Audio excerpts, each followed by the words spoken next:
দেখছো এই গামছুট্টির বাচ্চাগুলি এখানে ইয়া গাঞ্জাগুলি খায় আর আমার ক্ষেতটারে শেষ করিয়া দিল। কি কষ্ট করিয়া এই বান্ডা দিছি জানি ওরা না ডুবতে পারে, আর ওরা ঢুকে এখানে গাঞ্জাগুলি খায়। আর কতটি কুলাঙ্গার আছে স্কুল ফাঁকে দিয়া এখানে আইয়া প্রেমপিরিতে করে আর আমার এইটারে অপবিত্র করিয়া লাইতে আছে। এগুলারে পাইলে যে কি পিডান্ডা পিডাইতাম।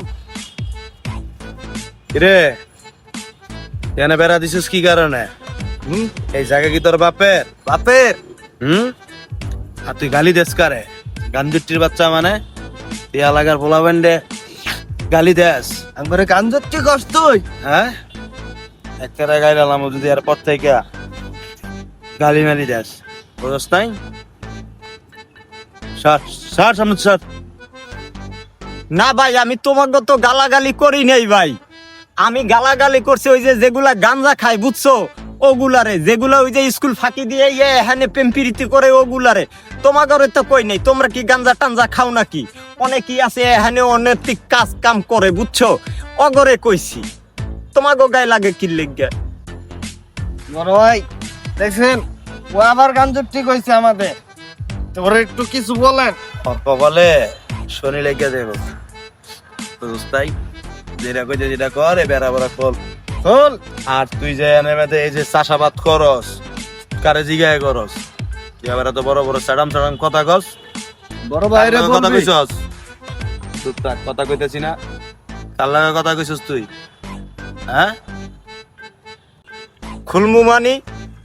আর এইটা হইছে সরকারি জায়গা, সরকারি জায়গা পড়িয়া রইছে। আমি চাষাবাদ কইরা খাইতে আসছি, আমি তো আর লইয়া যাই নাই, আমার বাসায় লইয়া গেছি।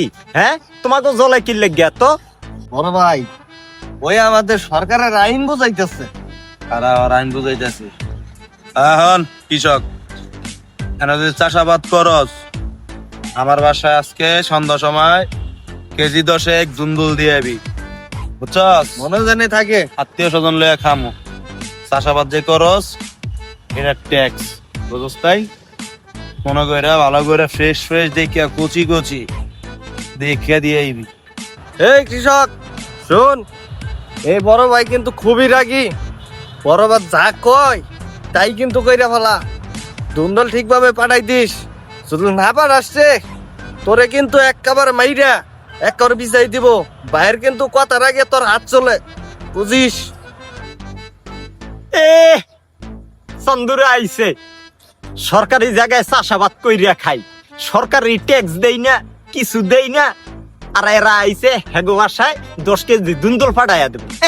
চেহারাটা কি? আর একবার যদি এই কথা কস তোগো নামে থানায় যাইয়া পুরা মামলা কইরা দিব, তখন বুঝবি আনে কত চাউলে কত ধান। বুঝস নাই? বুঝলাম না ব্যাপারটা। কৃষক তুই মনে হইলো ভয় দেখাইতেছস? তুই ভাবিস না যে যাইতেছি গা ভয় পাইয়া যাইতেছি গা। তুই বুঝবি তরে কি করে তুই বুঝবি। ডুগডুগি বাজাই দিবি। এই বুঝবি বুঝবি, এই বড় ভাই যে কিরকম রাগী তুই বুঝতে পারবি। বড় ভাই কৃষক কিন্তু অনেক অপমান করছে, ওর কথাটা কিন্তু মাইন্ডে লাগছে। তুই চিন্তা করিস না, আমি দিনের কোনো কাজ করি না। আমি রাতের কামলা, দিনের না। রাতে কাম হয়ে যাইব গা। আর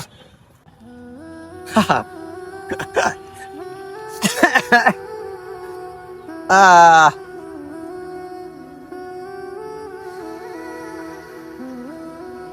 কি ভাবলো ভাই? আমরা খেতে বলে কেটে আগুন লাগাই দিছে। হ আগুন লাগায় দিছে। হ কি ভাই আমনে খেতে আগুন লাগাই দিছে আর আপনি হাসতাছেন, মানেটা বুঝলাম না। ওরা মনে করছে বুঝছস ভাই আমার কপাল লইয়া গেছে, আমার রিজিক লইয়া গেছে। কিন্তু ওরা তো জানে না ভাই উপরে একজন আছে, বিচার সালিশ তো সেই করব। বুঝছস আমার রিজিক কি তারা নিতে পারবো? তারা তো নিতে পারবো না। আমার ডামারি আছে, ওরা যেটা করছে এর বিচার উপরালায় করব। সে তো দেখছে, এটা কিন্তু ওরা ভাবে নাই। বুঝছস ভাবলে এই কাম করতো না। হ ভাই আপনি ঠিকই কইছেন, আল্লাহ তাআলা কার হক নষ্ট করলে এটা মাফ করে না, সব মাফ করলেও কিন্তু ওর বিচার ওরা ঠিকই পাইবো ভাই। আরে ভাই যা গেছে এর চেয়ে 10 গুণ উপর আলাই দিব। দুঃখ নাই, কোনো কষ্ট নাই, চল আজকে দুই ভাই বিরিয়ানি খাবো লেবু মাইরা কসলাইয়া, সুখের দিন আজকে, চল ভাই আয়। দুনিয়া ক্ষমতার মোহে পড়ে আমরা ভুলেই গিয়েছি উপরওয়ালা একজন আছে, উনি যে আমাদের বিচার করবেন।